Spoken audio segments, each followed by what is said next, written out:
नमस्कार, मी वृषाली पाटील बातमीपत्रात आपलं स्वागत करते। सुरुवातीला पाहणार आहोत टॉप 9 मोठ्या राजकीय बातम्या। चाकणमध्ये शरद पवार आणि छगन भुजबळ एकाच व्यासपीठावर महात्मा फुले आणि सावित्रीबाई फुले यांच्या पूर्णाकृती पुतळ्याचं अनावरण। दोन्ही नेते एकाच गाडीतून कार्यक्रमस्थळी दाखल।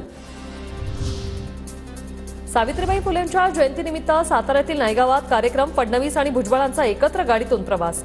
तर कार्यक्रमात दोघांनी मानले एकमेकांचे आभार। फुले यांना मदत करणारे ब्राह्मण होते, तसे विरोध करणारे देखील होते। मुलींच्या शाळेसाठी आपला वाढा देणारे भिडे सुद्धा ब्राह्मण होते। छगन भुजबळांचं वक्तव्य। ज्योतिराव फुलांना मदत करणारे तसे विरोध करणारे होते, तसे मदत करणारे ब्राह्मण सुद्धा होते, भवाळकर होते। भिड्यांचा वाडा आपण म्हणतो तिथे शाळा, ते भिडे ब्राह्मणच। परांजपे होते, भांडारकर होते।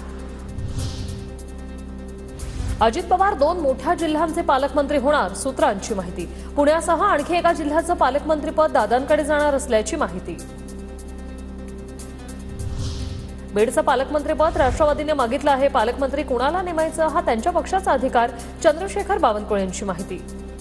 बीड जिल्ह्याचं पालकमंत्रीपद राष्ट्रवादीकडे हे पूर्वी होतं, आताही त्यांनी मागितलेलं आहे त्यांच्या यादीमध्ये। आणि त्यांना जेव्हा ते जाईल त्या ठिकाणी पालकमंत्री कोण नेमायचा अधिकार त्यांच्या पक्षाचा आहे, त्यामुळे त्या पक्षाने निर्णय करायचा आहे। अजित पवारांकडे चर्चा करेन, तिन्ही नेते एकत्र बसून निर्णय घेतील। सुनील तटकरे यांची बावनकुळेंच्या बीडच्या पालकमंत्रीपदाच्या वक्तव्यावर प्रतिक्रिया। एकत्रितपणाने बसून त्या संदर्भामध्ये निर्णय त्या ठिकाणी घेतील। पक्षाध्यक्ष म्हणून ज्या वेळेला चर्चा करायची आहे त्याला जरूर दादांच्या जवळ या विषयावरती मी चर्चा करेन।